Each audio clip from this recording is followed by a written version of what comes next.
Hi, nice to meet you. My name is Can. I will be your guide today. And now we're in the historical center of Istanbul. And right next to me, there is Hagia Sophia and Blue Mosque. We're gonna walk around today. Let's go. Istanbul is unique and special because it has two lands and two continents, Europe and Asia. That's why throughout the history, many different cultures and many different empires use this place to go in between, and that's why our culture is rich. When it comes to history, it's not all about monuments, it's also about the traditions and the lifestyles.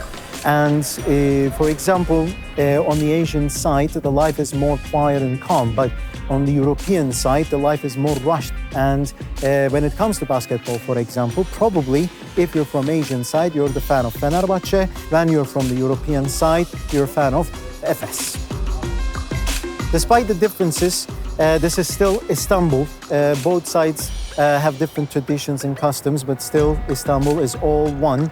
And this amazing place in front of us is 400 years old, Blue Mosque. It was commissioned by Sultan Ahmet, and it is special and unique because of the wonderful blue tiles inside. But let's forget about the mosque for a second, because this is Rivalries Istanbul.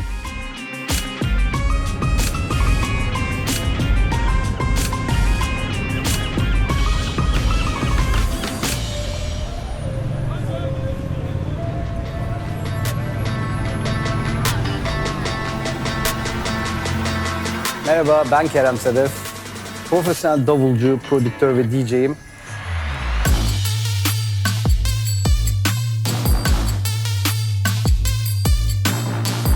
İstanbul'da yaşıyorum ve büyük bir Efes fanıyım. Çocukluğumdan beri Efes'i takip ediyorum ve şimdi Fenerbahçe Efes maçı var. Heyecanla akşamı bekliyoruz. İstanbul gerçekten bir basketbol şehri. Her yakasında hem Anadolu'da hem Avrupa yakasında sokakta basketbol kortlarını görebilirsiniz ve sürekli doludur ve sürekli oynanır. Ve gerçekten İstanbul bütün kültürlerin karmaşası olan, bütün kültürlerin iç içe girdiği ve buradan inanılmaz güzel bir mozaik oluşturdu.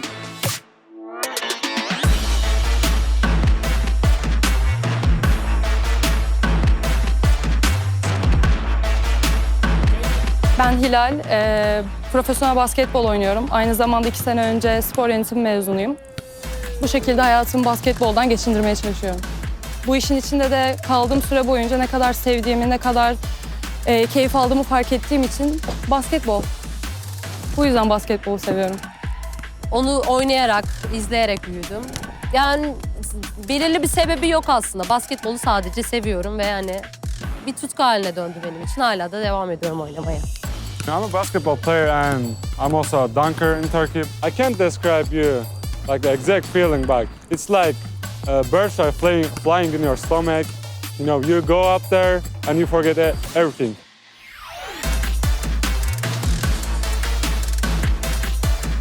Aynı zamanda oynarken oradaki hırs, adrenalin çok hoşuma gidiyor. Oradaki rekabet duygusu çok hoşuma gidiyor. Kazanmayı çok seviyorum. Bana bunu hissettirdiği için de basketbolu çok seviyorum. Hello, welcome to Turkey. My name is Doğukan Zararsız. My best move is first was like that and come back and go, right? I'm coming from I am fan of Fenerbahçe. Efes, Yeah. Fener. Can we make a game represent Fenerbahçe and Efes? Yeah, sure. 1-on-1? Yes, 1-on-1. All right, shoot for the ball. Shoot for a goal.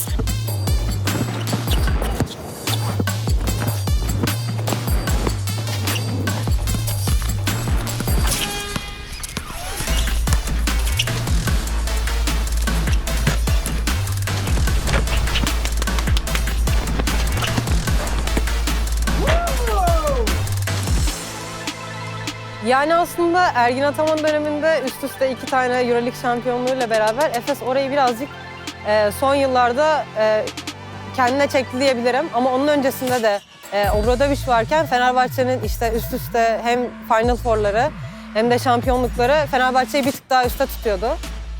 Şu anda biraz ortada gibi görüyorum. Çünkü iki takım da aslında orta sıralarda.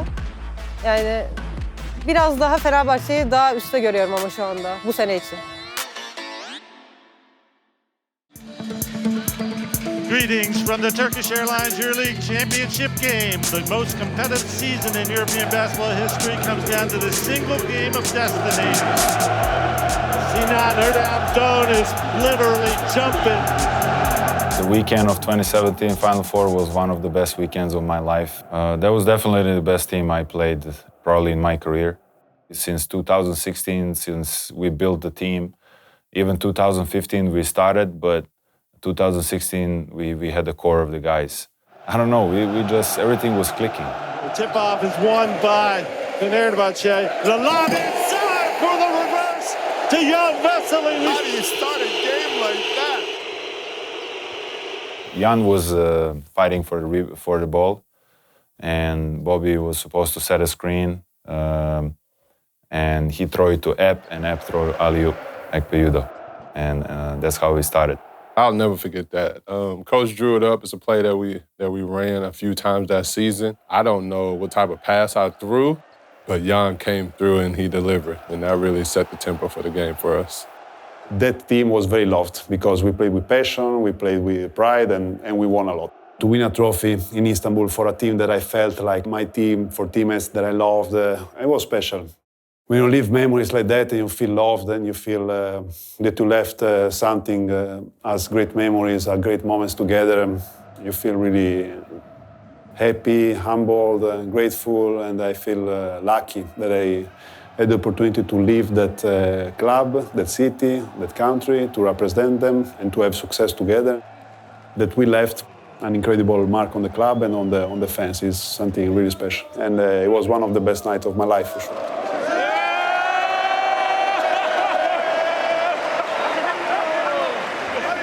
Hello and a very warm welcome to Cologne in Western Germany, where you join us at the Lanxess Arena. The two teams left standing in pursuit of the Turkish Airlines EuroLeague title. Anadolu Efes Istanbul and FC Barcelona. Wearing number 1, Rodrigue Bobois. At guard, number 4, Dush Balbay. I've been a captain of Anadolu Efes for almost 9 years and won 2 EuroLeague titles with them. Short on this dude, it was written. Shane Larkin makes it back-to-back three-pointers from the field. I would say the recipe to winning that first title was just how together we were as a unit, as a group. And it was, extremely important because, you could look to the left of you in that locker room, you could look to the right of you, and you trusted that guy.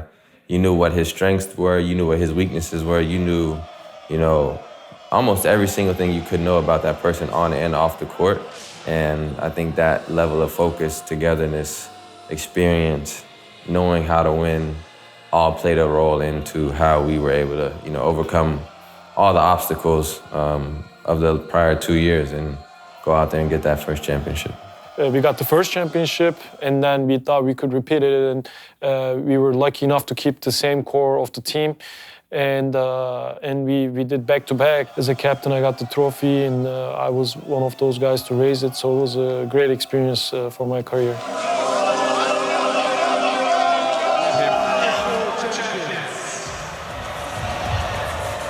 And Dosh Balbay handing over the responsibility to Bryant Dunstan. For the second year in succession, Anadolu Efes Istanbul are the Turkish Airlines EuroLeague champions. It was an amazing feeling. One of the few teams that have been able to do that with that same group that we started with pretty much in 2018. Those are some very, very special years, and I think everybody is just appreciative of that. And the feeling I think we will all have for the rest of our lives about that group would be definitely something extremely special.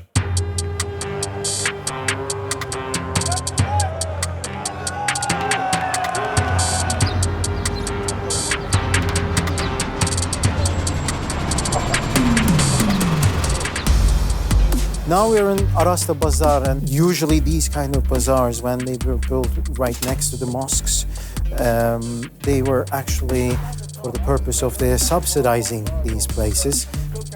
We have around 50 shops in here, and the most popular things that you can find in here is the Turkish delight, the baklavas, the tiles and ceramics and jewelry.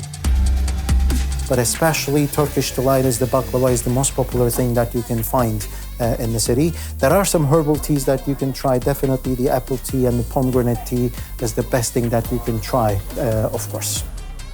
Burada olmak, burada yaşamak tabii ki çok güzel. Özellikle yabancı ülkelerden gelip burada oynayan arkadaşlarımızdan tabii daha iyi İstanbul'un ne kadar güzel bir şehir olduğunu, 24 saat canlı bir şehir olduğunu onlardan duymak bizim için tabii ki çok önemli.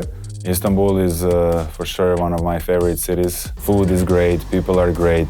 The most that I miss is Turkish Iskender. Iskender and doner. Oh, I love the food in Istanbul, the fresh seafood, the Turkish tea. Yeah, I'm a big tea drinker. As you see here, read more, talk less. I usually like to sip tea with my books, and I really enjoy my time there. To me, it's literally one of the best cities in the world. I mean, just the beauty between the European and Asian side, you know, obviously having a Bosphorus, be able to walk by the sea. It has everything. It has restaurants, it has nightlife, it has culture, it has history. I think it's, you know, one of the best cities in the world.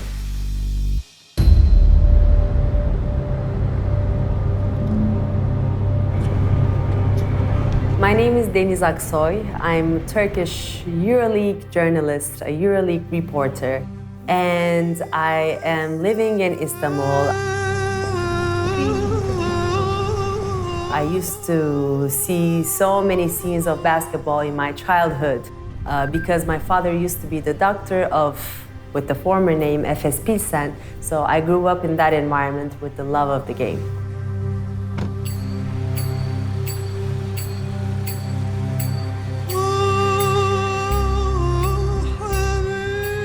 There are so many rivalries in this city, in Istanbul, because there are so many clubs, basketball clubs, which are huge here. Galatasaray, Beşiktaş, Darüşşafaka, Anadolu Efes, Fenerbahçe.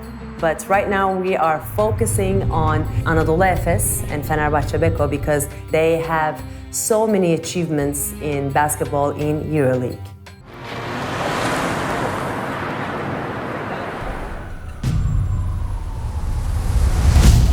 Hello and a very warm welcome to the bustling Turkish metropolis of Istanbul, where you join us on the European side of the Bosphorus Strait.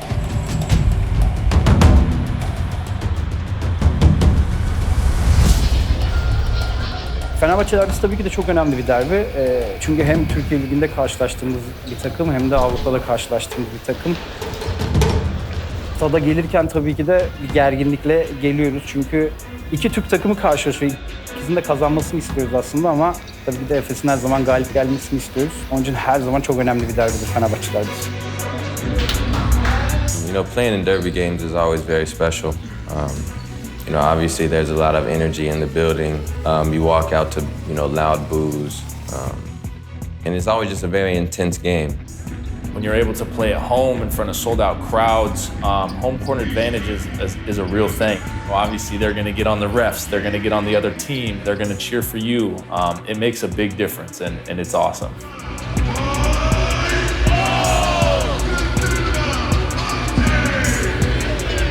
So all of the players in the respective starting fives pumped up and ready to go. Bir müzisyen olarak tabii ki de en önemli şeylerden bir tanesi seyirciyle bir araya gelmek.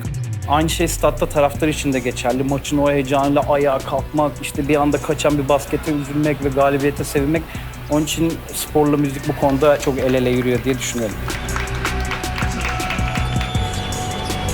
As Larkin looking for his second steal of the night, getting down and dirty with Yamadar. It's going to be a jump ball. He's ripped it away. It was a very difficult game for us. I thought at the beginning of the game, for some reason, we started very sluggish, and I thought the FS had more energy. Also, we were changing. I remember the defenses 2 or 3 times in order to try to make them a little bit uncomfortable. And kissed it off the glass with the jump hook. Jean-Pierre off the back iron. Terrific offensive rebound and stick back. In the second half, it was basically only Larkin. Shane Larkin moves to 10 points in the game. Playing when, you know, the fans are into it, you know, over here singing songs, you know, everybody's in unison. It really feels like there's an energy wave that's in the building, especially when you start getting momentum. As Shane Larkin hits the long two-pointer from just inside three-point territory. And it's almost like you can't even get tired out there on the floor because their energy that the fans are giving you kind of just ignites something within you that doesn't allow you to think about how tired you are. It just gives you that extra boost of energy to continue to go. Then you hit a three, then it gets louder. And I think those are the best moments. It literally feels like you're just being injected with energy. When you're not tired anymore, everything just kind of like, you're in this space, in this zone. It's an unbelievable feeling when everything's going right and your fans are with you, you know, giving you that push.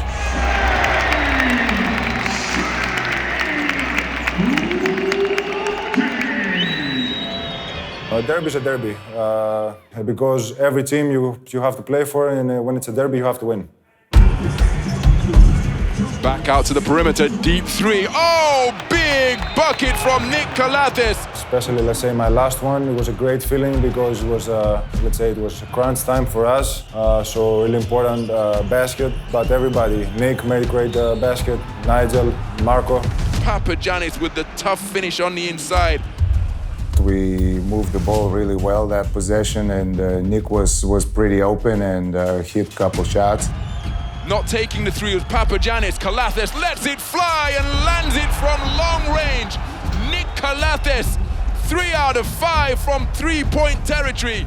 I think it's extremely nice moment considering there's two teams with a huge fan bases, and it's very nice to win, and for 48 hours you feel really good, and then you just have to go on to the next one basically.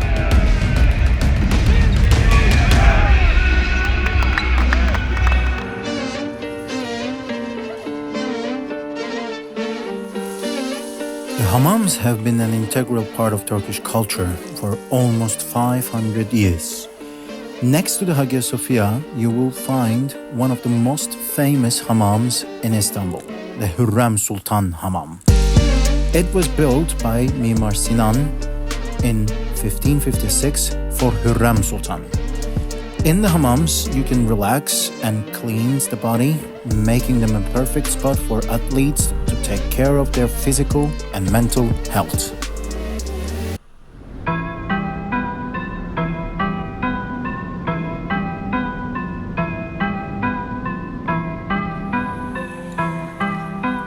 Ben Begüm Baltacıoğlu. Hayatım boyunca İstanbul'da yaşamış bir insanım, doğup büyümüş. Basketbol kültürü oldukça yüksek Türkiye'de insanlar arasında.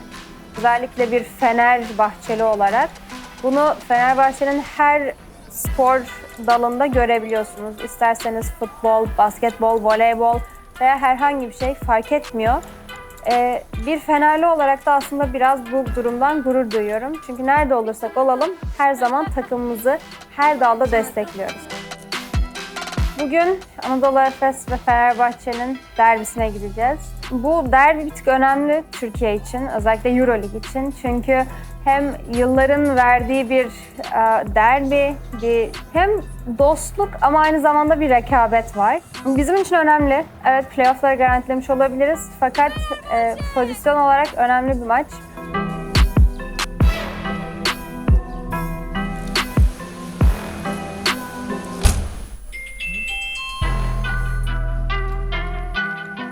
Last week, something big, huge in EuroLeague happened. Nigel Hayes-Davis broke the record, 50 points in one game. 13,000 on their feet. Hayes-Davis, the skip and the score, and a performance for the ages. Nigel Hayes-Davis, history maker, the first ever 50-point game in the EuroLeague. My most favorite thing is that everyone just calls me 50 now. Teammates I walked in, coaching staff, the interviews I've done, everyone started the interview with, well, we're here with Mr. 50. So it's a pretty cool nickname. So he has scored the most points in one EuroLeague game, but before that, on 2019, Shane Larkin did the same thing with the 49 points, so he had the record. 13 out of 27 as Larkin. Oh, this is absolutely extraordinary from Shane Larkin. 49 points in the night.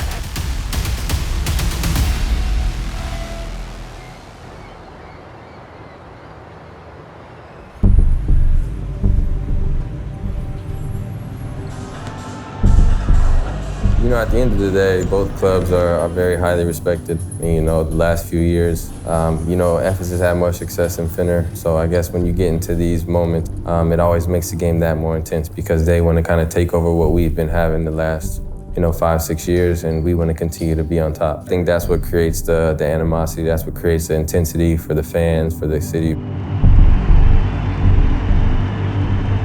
Fenerbahce has a very spectacular fan base. You know, their fans come out and show really great support for the team. You know, they make the game even more exciting, you know, just with their presence and how they are trying to be distractions for the opposing team. But, you know, they have a great group of fans, and it's definitely a pleasure being able to play in front of people like this.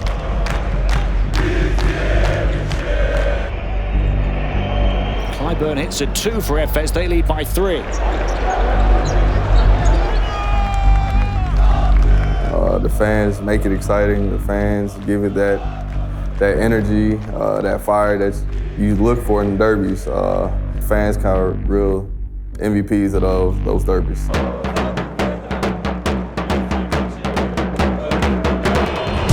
Fenerbahce ahead, and Papagiannis has the steal as well. Larkin losing his head and losing the ball, and Hayes Davis digging the dagger in.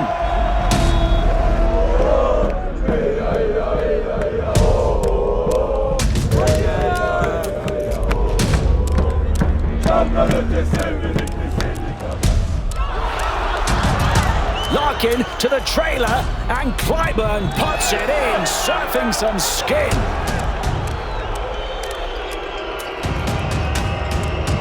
Back to Oturu, looking to barge Calathes down. You know, I was just trying to bring energy for my team. You know, the game was close, and I knew that I needed to come in, and I couldn't lose a step with how well we were playing defensively. So just trying to keep the same level of energy when I first subbed in. Slapping it against the glass, not budging an inch. Back-to-back blocks. I received the ball from a pass from Shane. I felt like I was open, so I'm trying to not think too much when it's those situations. If I feel like I'm open and a good shot opportunity, I'll take. Great ambience in those kind of games. Like, they're very behind their team, so yeah, every time you can find a way to make them a little bit more quiet, it's always a good feeling, but it's never easy for sure. Guduric over the top of Larkin for a 3 that they need, and Marko Guduric steps up in their time of need. They had been really taking me out of my ball screen offense all night, being really aggressive on the ball, and you know, I had the ball in a tough situation, a critical situation for my team. I knew I wanted to shoot it with at least amount of time on the shot clock as possible, so I kind of just did some dribble moves, and then got to what I wanted to get to. I wanted to, you know, get into the paint and see if I had a pass or a shot. A conversion for Efes would just about win it. Shane Larkin versus Calathes. And kind of got by my guy. Nobody stepped up, had the floater, made it, and we ended up winning the game. So it was a good shot, and we can do something special. And Anadolu Efes, by the skin of their teeth, become just the second visiting team to win at Fenerbahce all season. From the bottom of all of our hearts, sincere thank you, congratulations. We have now further steps to make that we want to make. We'll send you a program for the following days, and enjoy this one. Enjoy this one. Thank you. Thank you.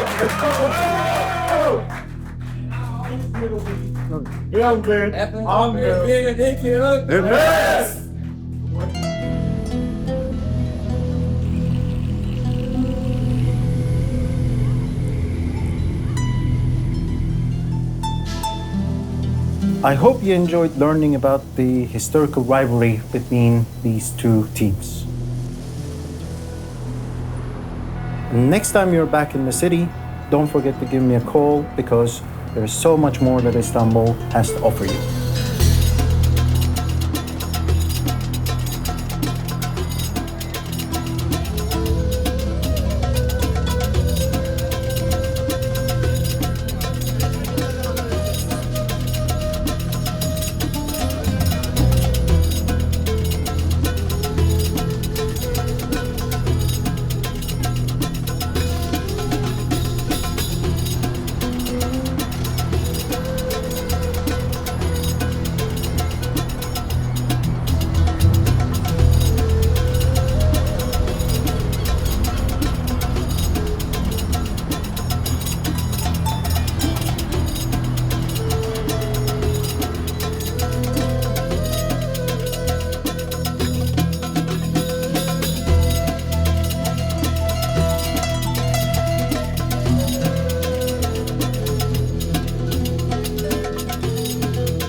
you.